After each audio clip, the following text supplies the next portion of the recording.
जय हिंद दोस्तों, कैसे हैं आप लोग सभी। आई होप सभी अच्छे होंगे। आज हम लोग साइंस का सेट नंबर 108 को करेंगे।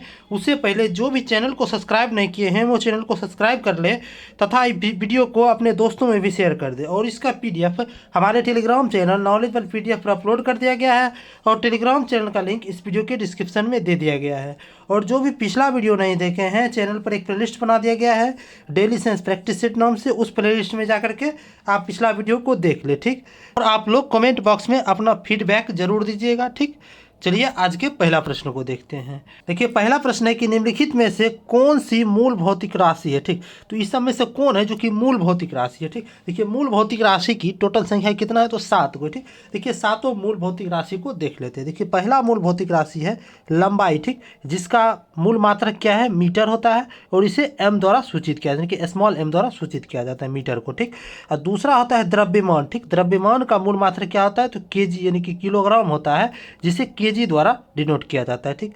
तीसरा है आपको समय, ठीक। समय का देखिए मूल मात्रक क्या होता है, सेकेंड होता है, ठीक, और इसे डिनोट किया जाता है एस द्वारा, ठीक। अब देखिए चौथा का मूल मात्रक कौन है, तो ये विद्युत धारा है, ठीक। देखिए विद्युत धारा का मात्रक क्या होता है, एम्पियर होता है और इसका संकेत क्या होता है, ए होता है, कैपिटल में ए, ठीक।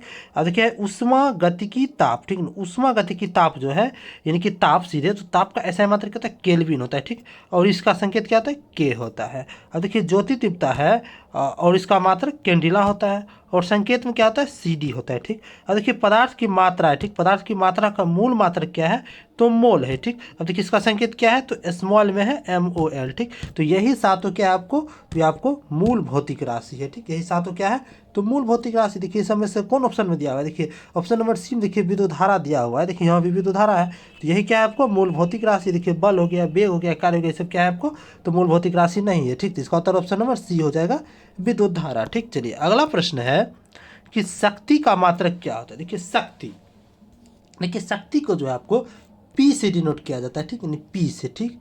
देखिए शक्ति बराबर फॉर्मूला होता है पी बराबर W/T, यानी कि शक्ति बराबर कार्य बटा समय होता है। यहाँ W क्या है, तो आपको वर्क यानी कि कार्य है, ठीक। और T क्या है, तो समय है, ये सब जानता है। अब देखिए इसका मात्रक कैसे निकालेंगे। देखिए W क्या हो गया, कार्य, तो कार्य का मात्रक क्या होता है, जूल होता है, कि जूल।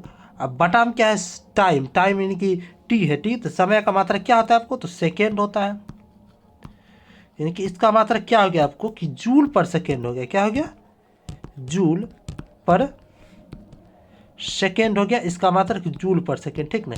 इससे ही क्या कहा जाता है, तो ये आपको वाट के बराबर होता है, जूल पर सेकेंड, ठीक। तो इसका उत्तर क्या जाएगा, ऑप्शन नंबर सी हो जाएगा, कि शक्ति का मात्रक क्या है, तो वाट है, ठीक। चलिए अगला प्रश्न है कि प्रकाश वर्ष क्या है। देखिए प्रकाश वर्ष क्या होता है, देखिए प्रकाश, देखिए जो भी प्रकाश जो है, जैसे लाइट है, ये लाइट जो है ना, आपको अगर एक साल में जितना ये दूरी तय करेगा एक साल में, तो उसे हम क्या कहते हैं, तो प्रकाश वर्ष कहते हैं, ठीक है। कि एक वर्ष में जितना ये दूरी तय करेगा उसे प्रकाश वर्ष कहते हैं। देखिए किस ऑप्शन में दिया हुआ है, ये देखिए आपको ऑप्शन नंबर बी में दिया हुआ है, कि वह दूरी जो प्रकाश एक वर्ष में तय करती है उसे हम प्रकाश वर्ष कहते हैं। देखिए प्रकाश वर्ष क्या है, तो ये आपको दूरी मापने का इकाई है, ठीक। किसका मापने का है, तो दूरी मापने का इकाई है, ठीक। चलिए अगला प्रश्न है कि एक पारसेक तारों संबंधित दूरियां मापने का मात्रक है, तो ये किसके बराबर होता है, ठीक है। कि पार्शिक जो है ये क्या होता है, आपको तारों संबंधित दूरी मापता है। जैसे एक तारा यहाँ पर है और एक तारा यहाँ पर है, तो ये दोनों तारे के बीच की दूरी को मापेंगे ना, इसको किसको मापेंगे, तो पार्शिक में मापेंगे, ठीक नहीं। यानी सीधा कहने का मतलब हुआ कि खगोलीय दूरी को, ये क्या होगा आपको, खगोलीय चीज़ है ये दोनों, तो खगोलीय दूरी को मापने का मात्रक क्या है, तो पार्शिक है, ठीक। अब देखिए ये पार्शिक जो है किसके बराबर होता है, यहाँ प्रकाश वर्ष में हमको पूछा है, तो प्रकाश वर्ष में देखिए एक पार्शिक, देखिए एक पार्शिक बराबर, देखिए सबसे पहले एक पारसेक, ठीक। देखिए एक पारसेक बराबर, सबसे पहले देखिए मीटर में देखिए कितना होता है। देखिए एक पारसेक बराबर होता है आपको 3 × 10⁻16 मीटर होता है, ठीक। अब देखिए और एक पारसेक बराबर आपको प्रकाश वर्ष में पूछेगा, तो प्रकाश वर्ष में होता है कितना, यह होता है आपको 3.262 प्रकाश वर्ष, ठीक। प्रकाश वर्ष, ठीक। अब देखिए एक प्रकाश वर्ष बराबर कितना मीटर होता है, देखिए एक लाइट ईयर लाइट ईयर यानी कि 1 प्रकाश वर्ष बराबर कितना मीटर होता है? तो ये होता है आपको 9.46 गुना 10⁻15 मीटर होता है। ठीक ना। यहाँ हमसे क्या पूछा है कि इन्हें 1 पार्सेक बराबर कितना प्रकाश वर्ष होता है? देखिए 1 पार्सेक बराबर कितना प्रकाश वर्ष हुआ? 3.262 प्रकाश वर्ष हो गया। ठीक ना। इसे ही जो है ना आपको लगभग में अप्रॉक्स में क्या लिख सकते हैं? तो 3.25 भी लिख सकते हैं। ठीक है। तो इसका उत्तर क्या आ जाएगा? ऑप्शन नंबर बी हो जाएगा 3.25 प्रकाश वर्ष। ठीक। चलिए अगला प्रश्न है कि 1 माइक्रोन किसके बराबर होता है? देखिए 1 माइक्रोन जो होता है ये देखिए किसके बराबर होता है? देखिए 1 माइक्रोन। ठीक। देखिए ये 1 माइक्रोन जो है ये होता है आपको 10⁻⁻6 मीटर के बराबर। ठीक ना। ये देखिए ऑप्शन में जो है मीटर में तो ऑप्शन दिया ही नहीं, यहाँ ऑप्शन किस में दिया है? तो मिलीमीटर में दिया है। ठीक ना। देखिए मिलीमीटर में इसको हम बदल लेते हैं। तो मिलीमीटर में बदलने के लिए इसको क्या करेंगे हम कि 10⁻³ से या 1000 से हम इसको गुना कर देंगे। ठीक। तो 10⁻³ से जब इसको हम गुना कर देंगे तो देखिए आगे क्या होगा? देखिए 10⁻⁻6 है तो इसको हम क्या लिख सकते हैं? नीचे में 10⁻6 लिख सकते हैं। ठीक। गुना 10⁻3 है। ठीक। ये देखिए 10⁻3 और 10⁻3 कट जाएगा यानी कि 10⁻3 फिर भी नीचे में बचा हुआ है। ठीक ना। तो इसका मतलब क्या हुआ कि 1/10⁻3 हो गया। तो इसे ही हम क्या लिख सकते हैं? 1/1000 लिख सकते हैं। किस में? तो मिलीमीटर में इसको हम बदल लिए हैं तो यानी कि mm। ठीक। यानी कि मिलीमीटर। ठीक। तो ये किस ऑप्शन में दिया हुआ है? तो ये आपको ऑप्शन नंबर सी में दिया हुआ है 1/1000 मिलीमीटर। ठीक। तो इसका उत्तर क्या आ जाएगा? ऑप्शन नंबर सी हो जाएगा। ठीक। चलिए अगला प्रश्न है कि वायु की गति निम्नलिखित के द्वारा मापी जाती है। ठीक। देखिए वायु जो गति कर रहा है तो ये कितना वेग से गति कर रहा है तो ये किसके द्वारा मापा जाएगा? देखिए इसको मापने के लिए एक यंत्र है, उस यंत्र का नाम है क्या? तो एनीमोमीटर। ठीक। तो ये किस ऑप्शन में दिया हुआ है? तो ये आपको ऑप्शन नंबर बी में दिया हुआ है एनीमोमीटर। ठीक। अब देखिए ए नंबर में दिया आपको बैरोमीटर। ठीक। देखिए बैरोमीटर किसको मापता है? तो ये बैरोमीटर आपको वायुमंडलीय दाब को मापता है। ठीक। वायुमंडलीय दाब को नापता है कौन? तो बैरोमीटर। ठीक। अब देखिए हाइड्रोमीटर, हाइड्रोमीटर क्या मापता है कि आपको जल के घनत्व को मापता है। ठीक। जल का घनत्व को मापता है। ठीक। तो इसका उत्तर हो ही गया ऑप्शन नंबर बी। ठीक। चलिए अगला प्रश्न है कि यदि पृथ्वी और सूर्य की दूरी जो है उसके स्थान पर दुगुनी हो जाती है तो सूर्य तथा पृथ्वी पर गुरुत्वाकर्षण बल जो पड़ता है वह क्या होता है? ठीक ना। देखिए जैसे देखिए पृथ्वी है यहाँ पर। ठीक। और ये क्या है आपको? सूर्य है। ठीक। ये क्या हो गया आपको? तो पृथ्वी। ठीक। यहाँ अर्थ लिख देते हैं। ठीक। और ये क्या है आपको? सन है। ठीक। सन है। ठीक। इस दोनों के बीच जो दूरी है मान लेते हैं इस दोनों के बीच अभी कितना दूरी है? तो r दूरी है। ठीक है। अब देखिए अब क्या है कि उसके स्थान पर क्या है? दूरी को क्या कर देंगे? हम दुगुनी कर देंगे। ठीक ना। ये r को हम क्या कर देंगे? तो ये r को हमें 2r कर देंगे। ठीक नहीं। नया r क्या हो गया आपको? 2r हो गया। ठीक। तो सूर्य द्वारा पृथ्वी पर गुरुत्वाकर्षण बल जो पड़ता है वह क्या होगा? देखिए न्यूटन का जो सार्वत्रिक गुरुत्वाकर्षण का नियम है वो देखिए क्या कहता है? उसका देखिए फॉर्मूला क्या होता है गुरुत्वाकर्षण नियम के में कि गुरुत्वाकर्षण बल बराबर यानी कि F बराबर फॉर्मूला आता है आपको G m1m2/r² होता है। ठीक ना। यहाँ देखिए जी क्या है? तो ये कैपिटल जी जो है आपको ये सार्वत्रिक गुरुत्वाकर्षण नियतांक होता है। ठीक ना। ये आपको नियत रहता है। ठीक ना। अब देखिए जो दो वस्तु के बीच में जो स्थित रहता है तो ये दोनों वस्तु के m1 जो है पहला वस्तु का द्रव्यमान हो जाता है और m2 क्या हो जाता है? दूसरा वस्तु का द्रव्यमान होता है। और ये r क्या होता है कि दोनों के बीच की दूरी को हम r कहते हैं। ठीक ना। यहाँ देखिए पहला वस्तु के रूप में हम अर्थ को लिए हैं तो यहाँ m1 क्या हो जाएगा? अर्थ का वजन हो गया यानी कि अर्थ का द्रव्यमान हो गया। और m2 किसको लिए हैं? तो सन के रूप में लिए हैं तो इसका क्या हो गया आपको? ये सूर्य का क्या हो जाएगा? आपको ये द्रव्यमान हो जाएगा। ठीक ना। अब देखिए यहाँ तक तो ठीक है। यहाँ हमको आप देखिए क्या कहा है कि दोनों का मतलब उसके स्थान की दूरी को क्या करा है? आपको दोगुनी कर दिया। ठीक ना। देखिए जब इसको पहले जैसा था तो इसका f इतना था। ठीक है कि Gm1m2/r² था। ठीक ना। अब जब देखिए हम r को दोगुना कर देंगे तो नया f1 क्या हो जाएगा? यानी कि f डैश क्या हो जाएगा आपको? ये देखिए Gm1m2 बटा देखिए r की जगह क्या हो जाएगा? 2r यानी कि 2r का होल स्क्वायर हो जाएगा। ठीक। देखिए जब इसको सॉल्व करेंगे देखिए 2r है और r स्क्वायर है यानी कि 2 को स्क्वायर कितना हो जाएगा? तो 4 हो जाएगा। ठीक नहीं। इसको हम कैसे लिख सकते हैं? तो 1/4 Gm1m2/r² हो गया। ठीक ना। अब देखिए ये जो है आपको G m1m2/r², ये पूरे किसके बराबर है, तो ये F के बराबर है, ठीक ना। तो इसका मतलब क्या हुआ कि नया जो गुरुत्वाकर्षण बल है ये पुराने गुरुत्वाकर्षण का क्या है, तो 1/4 है, ठीक ना। तो ये देखिए किस ऑप्शन में दिया हुआ है, ये देखिए आपको ऑप्शन नंबर सी में दिया हुआ है कि अब जितना है उसका 1/4 होगी। अब जितना है यानी कि F जितना है वो F का क्या हो गया, आपको ये नया वाला F 1/4 हो गया, ठीक। तो इस किस ऑप्शन में दिया हुआ है, तो ये आपको ऑप्शन नंबर सी में दिया हुआ है, ठीक। चलिए अगला प्रश्न है कि जब कोई वस्तु ऊपर से गिराई जाती है तो उसका भार क्या होता है, ठीक ना। देखिए यहाँ क्या कह रहा है कि सीधे आपको ऊपर से गिराया जाता है। देखिए ऊपर से गिराया गया, इसका मतलब क्या है कि वही ग्रह पर गिराया गया है जो ग्रह पर वो स्थित है। जैसे देखिए ये पृथ्वी है, ठीक, ये क्या है आपको, इसको हम पृथ्वी मान लेते हैं। ऐसे पृथ्वी तो चौकोर नहीं होता है, ऐसे मान लीजिए ये पृथ्वी है, ठीक ना। ये देखिए यहाँ पर कोई बिल्डिंग पर है, ठीक, ये बिल्डिंग है। अब देखिए ये बिल्डिंग पर जैसे कोई ऊपर में ऊंचाई पर यहाँ पर कोई आदमी खड़ा है, ठीक ना। यहाँ से कोई वस्तु को नीचे गिरा रहा है, ठीक ना। तो इसके वजन में क्या प्रभाव पड़ेगा, देखिए वजन में तो कोई प्रभाव नहीं पड़ेगा, क्योंकि देखिए वजन देखिए किस किस पर निर्भर करता है। देखिए वजन जो होता है W बराबर क्या होता है आपको mg होता है, ठीक नहीं। ये द्रव्यमान और गुरुत्वाकर्षण पर निर्भर करता है। यहाँ द्रव्यमान तो चेंज हुआ नहीं और ना ही देखिए ये सेम ग्रह है तो इसमें गुरुत्वाकर्षण भी तो चेंज नहीं होगा। तो मतलब क्या होगा कि ये जो है ना आपको अपरिवर्तित रहेगा, ठीक ना। मतलब क्या ये परिवर्तन होबे नहीं करेगा, ठीक। तो इसका उत्तर क्या हो जाएगा, ऑप्शन नंबर बी हो जाएगा, अपरिवर्तित हो जाएगा, ठीक। चलिए अगला प्रश्न है कि रमन प्रभाव का प्रकाश की उन किरणों से संबंध है जो कि आर पार जाती है, ठीक ना। सबसे पहले देखिए आपको कि रमन प्रभाव को हम समझते हैं कि रमन प्रभाव है क्या, ठीक। देखिए रमन प्रभाव क्या कहता है कि इसके अनुसार क्या कहता है, ये जो है ना आपको एकल तरंग दैर्घ्य प्रकाश किरणें जब किसी भी पारदर्शक माध्यम से, ठीक ना, किसी भी कैसा जा रहा है पारदर्शक माध्यम से, कैसा प्रकाश का तरंग, तो एकल तरंग दैर्घ्य वाला प्रकाश की किरणें, ठीक ना, किसी पारदर्शक माध्यम से, जैसे क्या हो गया पारदर्शक माध्यम में क्या क्या हो सकता है, ठोस हो गया, द्रव हो गया, गैस हो गया, इस सब में से गुजरती है तब इसकी जो होता है प्रकिरणित किरणें, यानी कि गुजरने के बाद जो किरण प्रकिरणित होता है उस किरणें का अध्ययन किया जाता है, ठीक है, किसमें, तो रमन प्रभाव में ये किया जाता है, ठीक है। तो उसमें मूल प्रकाश की किरणों के अतिरिक्त स्थिर अंतर पर बहुत ही कम तीव्रता की किरणें भी उपस्थित होता है, ठीक है।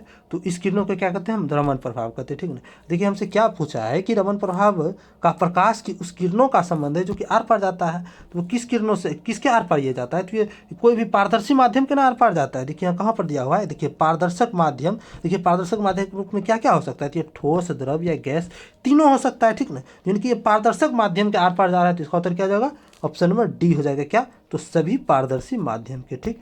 चलिए अगला प्रश्न है कि दाढ़ी बनाने के लिए काम में लाते हैं तो किस दर्पण का। देखिए दाढ़ी बनाने के लिए किस दर्पण का प्रयोग किया जाता है, देखिए दाढ़ी बनाने में जो है ना आपको ये अवतल दर्पण का प्रयोग किया है। देखिए अवतल दर्पण का आकार कैसा होता है, देखिए इसका परावर्तक साता है क्या होता है, आपको धंसा हुआ रहता है, ठीक ना।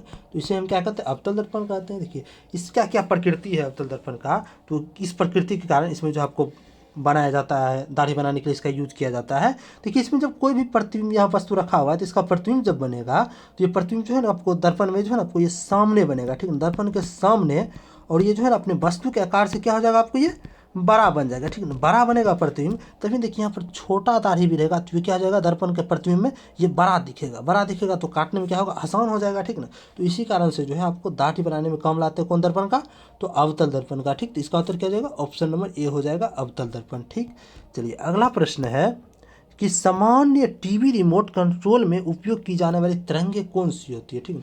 देखिए टीवी रिमोट जो ऐसे रहता है उसमें देखिए टीवी में क्या किया जाता है, तो इसमें वॉल्यूम बदलना होता है, चैनल को चेंज करना होता है, इस सब के लिए प्रयोग किया जाता है, ठीक है। देखिए इसमें कोई भी वायर नहीं होता है किसी से जुड़ा हुआ, ठीक है। इसमें क्या काम करता है, तो तरंग काम करता है, ठीक है। ये कौन तरंग काम करता है, तो इसमें जो है ना आपको अवरक्त तरंग काम करता है, ठीक है। तो इसका उत्तर क्या हो जाएगा, ऑप्शन नंबर सी हो जाएगा, अवरक्त किरणें, ठीक।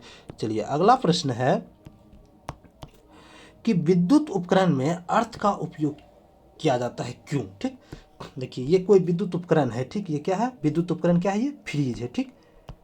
इस फ्रीज को देखिए ये प्लग से हम जोड़ते हैं। देखिए प्लग में देखिए आप कितना छेद है, ये देखिए एक छेद, ये 2 और 3। देखिए पहला वाला जो देखिए इसमें साइन भी दिया हुआ है अर्थ का, ठीक ना। ये क्या है, देखिए अर्थ के लिए यूज होता है, ठीक ना। और ये दोनों क्या होता है आपको, ये आपको एक फेज होता है और एक न्यूट्रल होता है, ठीक ना। देखिए इससे जो आपको देखिए 3 प्लग लगा रहता है तो इसमें देखिए तीनों प्लग को जो हम ले जाते हैं, देखिए फेज और न्यूट्रल को जो सोर्स में हम जोड़ देते हैं, यहाँ पर जहाँ पर फेज रहता है और जहाँ पर न्यूट्रल रहता है वहाँ पर यहाँ पर जोड़ दिया जाता है, ठीक ना। और ये जो तीसरा वायर जो जाता है अर्थिंग वाला, ये जो है ना आपको इसके सरफेस पर जोड़ा जाता है। किसके सरफेस पर? तो उपकरण के सरफेस पर जोड़ दिया जाता है, ठीक ना। और ये जो यहाँ रहता है इसको जो है ना पूरे घर का जो वायरिंग रहता है, चाहे गोडाउन का वायरिंग हो, जहाँ का भी वायरिंग हो, तो वहाँ का जो है ना पूरे का एक जगह मिला करके एक जगह अर्थिंग बना दिया जाता है, कहीं एक जगह साइड में अर्थिंग बना दिया जाता है, और इस सबको क्या किया जाता है? आपको अर्थिंग से जोड़ दिया जाता है ऊपर वाला को, ठीक। अब देखिए अर्थिंग में इसको जोड़ दिया जाता है, ठीक। तो अर्थिंग में क्यों जोड़ा? देखिए अर्थिंग में इसी कारण जोड़ा, जैसे देखिए यहाँ पर लाइव वायर जो आया है, लाइव वायर, ये लाइव वायर में कहीं यहाँ पर चूहे घूम रहा है, तो घर में तो चूहा रहबे करता है, तो चूहा क्या होता है, घूम रहा है तो ये काट उठ दिया, जैसे माना कि ये नंगा हो गया वायर, तो ये क्या हो जाएगा, आपको ये सतह पर सटेगा, ठीक नहीं, ये फ्रिज के सतह पर सटेगा, तो क्या हो जाएगा कि ये पूरे फ्रिज में क्या हो जाएगा, आपको करंट हो जाएगा, ठीक ना, करंट हो जाएगा। अगर इसमें माना कि यहाँ पर अभी नहीं है, क्या क्या नहीं है, तो ये आपको अर्थिंग नहीं है, ठीक, ये अर्थिंग नहीं है यहाँ पर, तो क्या हो जाएगा, ये पूरे करंट में फ्रिज में क्या चलाएगा, आपको करंट चलाएगा, ठीक ना। तो करंट चलाएगा तो कोई भी व्यक्ति अगर गया, जैसे ये मैडम गई है यहाँ पर फ्रिज से कुछ सामान निकालने, तो इन्हें क्या हो जाएगा, करंट लग जाएगा, ठीक ना, इनका शरीर क्या हो जाएगा, झंझना जाएगा, इन्हें क्या हो जाएगा, करंट लग जाएगा, ठीक ना। अगर इसी जगह अगर हम इस अर्थिंग को जोड़े रहते तो क्या होता, इसमें जितना भी इस सरफेस पर जो प्रवाह हो रहा है विद्युत धारा, ये सब इसके माध्यम से जो है ना होते हुए इस अर्थिंग के माध्यम से हमेशा ज़मीन में चला जाता, ठीक ना। और यहाँ जो आदमी गया है, ये मैडम गई है लेने के लिए सामान, तो ये मैडम क्या हो जाती, सुरक्षित रहती, इन्हें करंट नहीं लगेगा, ठीक ना। इसका मतलब क्या हुआ, इसका उपयोग हम किसके लिए कर रहे हैं, तो सुरक्षा के लिए कर रहे हैं, ठीक। तो इसका उत्तर क्या आएगा, ऑप्शन नंबर सी हो जाएगा, सुरक्षा के लिए, ठीक। चलिए अगला प्रश्न है कि ट्रांसफार्मर का उपयोग निम्नलिखित में से किस उद्देश्य से होता है, ठीक ना। देखिए ट्रांसफार्मर का यूज जो होता है तो ये किसके लिए होता है, ठीक। देखिए ट्रांसफार्मर देखिए कैसे जुड़ा रहता है, जैसे देखिए ये 11,000 का वायर आ रहा है, ठीक ना, कहाँ से, तो ये पावर ग्रिड से 11,000 का वायर आ रहा है, ठीक। अब देखिए 11,000 का वायर जो रहता है ये कितना का है, तो ये 11,000 का, ठीक, यानी कि 11 के का है, ठीक। ये देखिए यहाँ से पोल गड़ा हुआ है, ठीक। ये पोल पर क्या होता है कि ट्रांसफार्मर रहता है, ठीक। देखिए प्रत्येक जगह पर ट्रांसफार्मर रहता है, कहीं एक जगह ट्रांसफार्मर लगा दिया जाता है, ठीक ना। इससे ये वायर आया ट्रांसफार्मर में, ठीक। और ये ट्रांसफार्मर क्या होता है कि इसको जो है ना कम करके, इसका जो है ना आपको क्या करता है, इसका विभव को कम करके जो है ना पुनः इसको सप्लाई दे दिया जाता है घर में, ठीक ना। डायरेक्ट जो है ना 11,000 को नहीं जोड़ा जाता है, ठीक ना, क्योंकि देखिए ज़्यादा पावर का रहता है, ये क्या हो जाएगा, आपके उपकरण को उड़ा देगा, ठीक ना। इसी कारण जो है इसको ट्रांसफार्मर के द्वारा क्या किया जाता है, कम किया जाता है, ठीक ना। और कहीं कहीं पर देखिएगा कि ये जो है आपको देखिएगा तो ये ज़्यादा को जो है ना ये कम भी कर देता है, ठीक ना। जरूरी नहीं कि खाली कम में वाला को ज़्यादा करे, मतलब ज़्यादा वाला को कम करेगा, ठीक ना। ये जो है ना जैसे 220 का है तो 220 को भी 11,000 में बदल सकता है, ठीक ना। उसके लिए दूसरा ट्रांसफार्मर लाना होगा, ठीक ना। यानी क्या होगा कि अधिक वोल्टेज वाला को जो है ना कम में बदल देता है और कम वोल्टेज वाला को अधिक में बदल देता है, ठीक ना। ये किस पर कार्य करेगा, तो ये आपको हमेशा एसी करंट पर कार्य करता है, ठीक नहीं, यानी कि प्रत्यावर्ती धारा पर, ठीक नहीं। यानी क्या हुआ कि देखिए ये प्रत्यावर्ती धारा के जो विभव को जो है ना आपको बढ़ाता है और कम भी करता है, ठीक। अब देखिए किस ऑप्शन में दिया हुआ है, ठीक। अब ऑप्शन को देखते हैं, ऑप्शन नंबर ए में दिया हुआ है कि प्रत्यावर्ती धारा को दिष्ट धारा में बदलता है, यानी कि एसी को डीसी में बदलता है, नहीं, ट्रांसफार्मर का ये काम नहीं है, ठीक ना। तो एसी को डीसी में कौन बदलता है, तो ये आपको रेक्टिफायर बदलता है, ठीक। एसी को डीसी को रेक्टिफायर बदलता है, ठीक। बी में दिया हुआ है कि दिष्ट धारा को प्रत्यावर्ती धारा में बदलता है, यानी कि डीसी को एसी में बदलता है। तो डीसी को एसी में जो है ट्रांसफार्मर नहीं बदलेगा, कौन बदलेगा डीसी को एसी में, तो आपको इन्वर्टर बदलता है, ठीक। इन्वर्टर बदलता है, इन्वर्टर बदलता है, देखिए प्रत्येक घर में लगा रहता है इन्वर्टर जो कि बैटरी का रहता है, और बैटरी को क्या कहा जाता है, ये एसी वोल्टेज में बदल दिया जाता है, ठीक। तो आप देखिए सी में दिया हुआ है कि प्रतिवर्ती धारा यानी कि एसी धारा, ठीक। एसी धारा का विभव को ऊंचाई अथवा अपचाई, ऊंचाई मतलब क्या हुआ कि अधिक करना वोल्टेज को, ठीक। अपचाई मतलब क्या है कि कम करना वोल्टेज को, ठीक। यही काम तो करता है ट्रांसफार्मर कि क्या करता है, एसी वोल्टेज को ये ऊंचाई और अपचाई करते रहता है, ठीक। तो इसका उत्तर क्या जाएगा, ऑप्शन नंबर सी हो जाएगा, ठीक। अब देखिए डी में क्या हुआ है कि दिष्ट धारा विभव को ऊंचाई करने के लिए, देखिए ट्रांसफार्मर जो है आपको ये डीसी पर तो कार्य करता ही नहीं, ठीक नहीं, ये तो सिर्फ एसी पर ही कार्य करता है, तो दिष्ट धारा पर तो बातें नहीं होगा, ठीक। चलिए इसका उत्तर क्या हो गया, तो ऑप्शन नंबर सी इसका उत्तर हो जाएगा, ठीक ना। प्रत्यावर्ती धारा विभव को ऊंचाई अथवा अपचाई करने के लिए इसका प्रयोग होता है, ठीक। चलिए अगला प्रश्न है कि निम्नलिखित में से किसने एक्सरे की खोज की, एक्स किरण की खोज किन्होंने किया था, ठीक। देखिए एक्स किरण जो है इसका खोज किया था आपको डब्ल्यू के रोएंटजन ने, ठीक। तो ये किस ऑप्शन में दिया है, ऑप्शन नंबर बी में दिया हुआ है, रोएंटजन, ठीक। इनका पूरा नाम क्या था, तो डब्ल्यू के रोएंटजन, ठीक। तो ये कब किए थे एक्सरे की खोज, तो इन्होंने किया था आपको 1895 ईस्वी में, ठीक, 1895 ईस्वी में, ठीक। चलिए अगला प्रश्न है कि निम्नलिखित में से कौन सी गैस की प्रतिशत मात्रा आयतन में जो है वायुमंडल में सबसे कम है, ठीक। अब देखिए सभी को ऑप्शन को देखते हैं किसका किसका कितना मात्रा है, उसके अनुसार हम देख लेंगे कौन होगा। देखिए आर्गन, ए नंबर में जो है आपको आर्गन देखिए आर्गन कितना रहता है वायुमंडल में। देखिए आर्गन जो होता है ये आपको 0.93% रहता है, ठीक। बी में दिया आपको कार्बन डाइऑक्साइड, ठीक। तो कार्बन डाइऑक्साइड कितना रहता है, ये रहता है 0.3%, ठीक। ये देखिए ऑक्सीजन दिया हुआ है, ठीक। देखिए ऑक्सीजन लगभग 21%, एग्जैक्ट इसका कितना रहता है तो 20.95% रहता है, ठीक। इसे ही जो है लगभग में एग्जैक्ट मतलब अप्रॉक्स में कितना लिया जाता है तो 21% लिया जाता है, ठीक। और नाइट्रोजन कितना रहता है तो ये 78% रहता है, ठीक। अब देखिए हमसे क्या पूछा है कि वायुमंडल में सबसे कम मात्रा में रहता है, कौन रहता है। देखिए सबसे कम मात्रा में देखिए आर्गन देखिए 0.93 है, ये दोनों तो ज़्यादा है, ये है। देखिए ये नाइट्रोजन तो 78 हो ही गया, ऑक्सीजन लगभग 21% हो गया, लेकिन कार्बन डाइऑक्साइड देखिए तो ये 0.3% है, ठीक ना। तो ये दोनों में देखिए सबसे कम कौन है तो कार्बन डाइऑक्साइड है, तो इसका उत्तर क्या हो जाएगा ऑप्शन नंबर बी हो जाएगा कि सबसे कम मात्रा में कौन रहेगा तो कार्बन डाइऑक्साइड रहता है, ठीक। चलिए अगला प्रश्न है कि कीट भक्षी पौधे जिस मृदा में उगती है उसमें किसकी कमी रहती है, ठीक ना। देखिए कीट भक्षी पौधे जितना भी होता है ये सामान्यतः जो है उस मृदा में उगती है, उस मिट्टी में उगती है जहाँ पर क्या होता है आपको ये नाइट्रोजन की कमी रहती है, ठीक ना। तो नाइट्रोजन की कमी रहती है तो आखिर ये नाइट्रोजन तो कहीं से पूर्ति तो करेगा ही नहीं, करेगा तो इसका विकास ही नहीं होगा। तो ये नाइट्रोजन को पूर्ति करने के लिए क्या क्या होता है, जैसे देखिए वायुमंडल में कीड़ा हर उड़ता है ना, इसी कीड़ा को जो है ना ये भक्षण कर लेता है, ठीक ना, इसी कीड़ा को खा लेता है, ठीक ना। और इसे पचाने के बाद जो है उनको नाइट्रोजन प्राप्ति हो जाता है, ठीक ना। तो इसी कारण से जो है ना ये हमेशा कहाँ पर उगता है जहाँ पर नाइट्रोजन की कमी होता है, ठीक। तो इसका उत्तर क्या हो जाएगा ऑप्शन नंबर सी हो जाएगा नाइट्रोजन, ठीक ना। इसको जो है ना कीड़ा का खाना इसका शौक नहीं, इसका मजबूरी है कीड़ा को खाना, ठीक ना।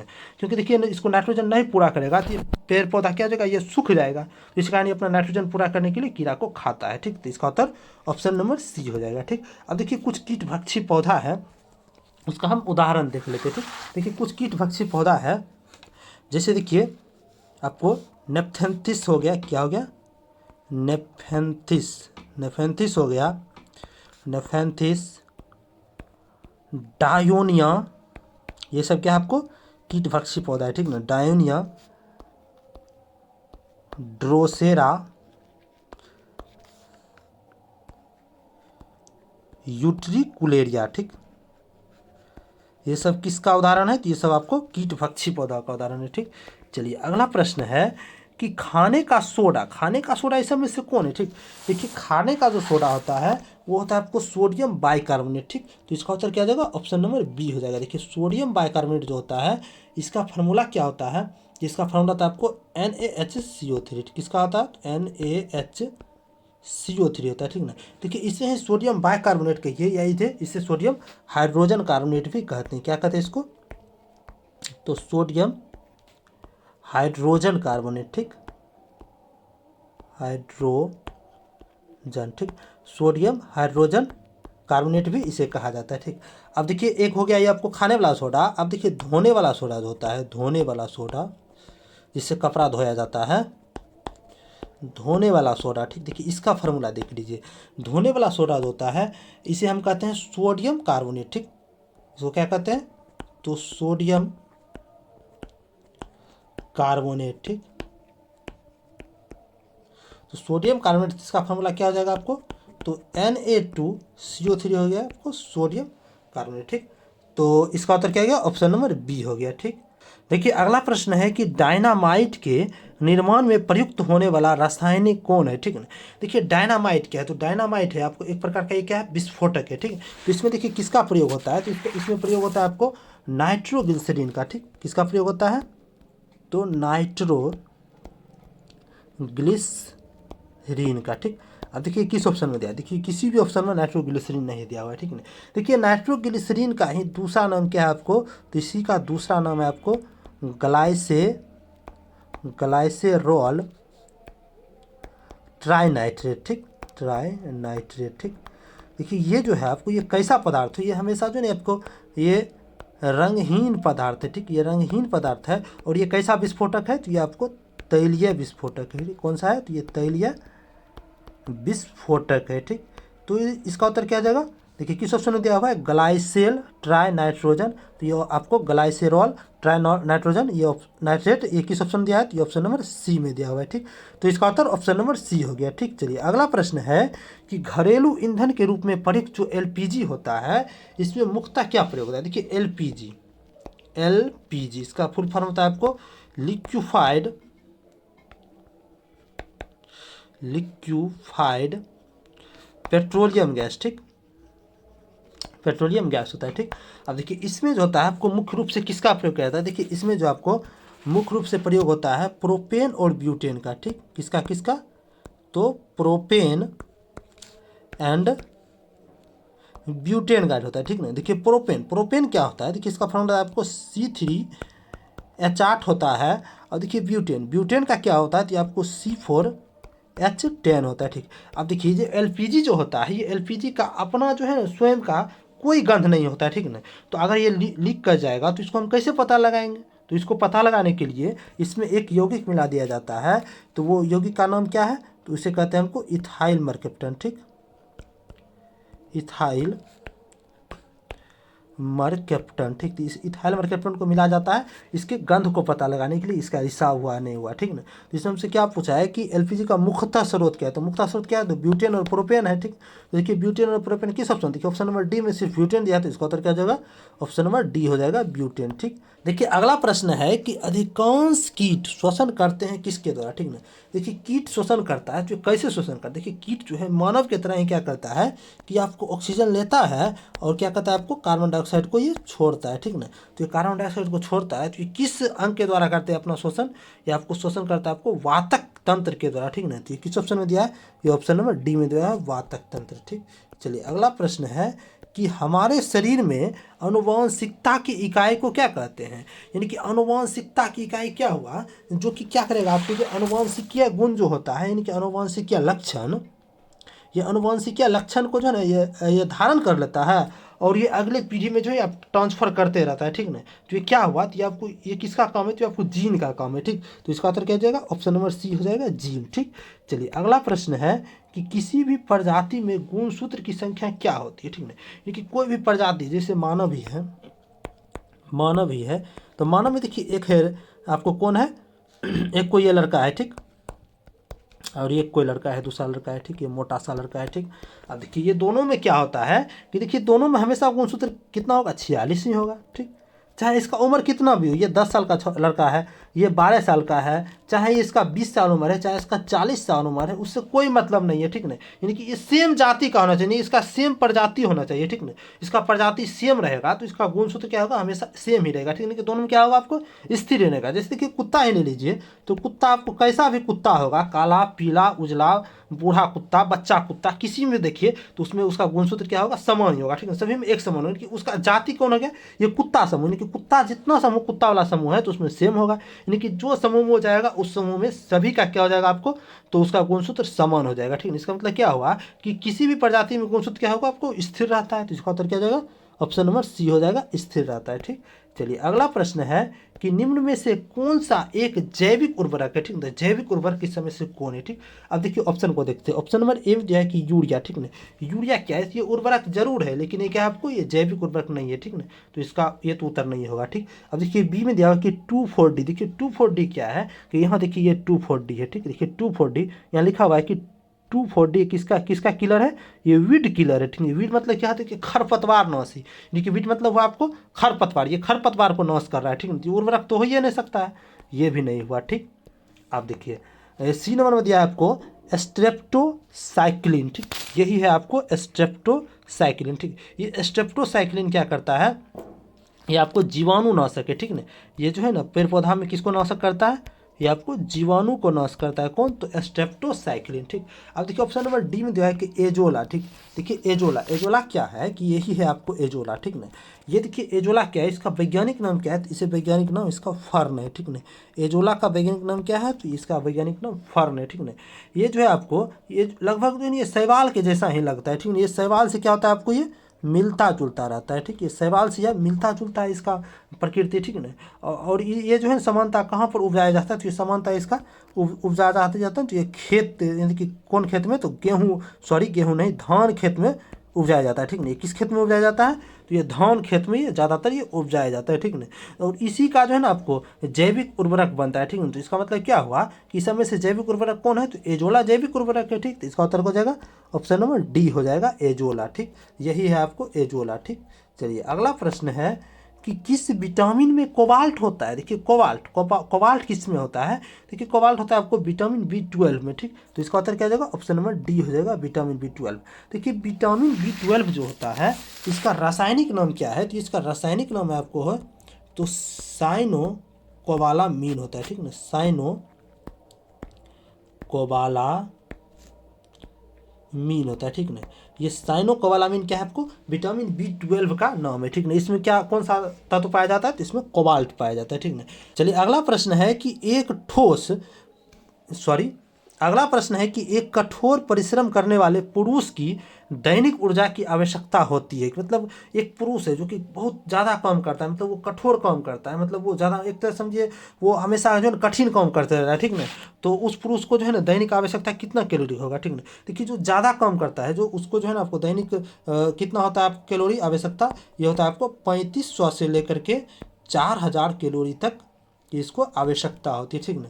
तो देखिए किस ऑप्शन में दिया है, देखिए ऑप्शन नंबर एम, देखिए 3000 देती है, 3500 और 4000 के बीच में नहीं आया, 2700 भी नहीं आएगा, 6000 भी नहीं आएगा, ठीक ना।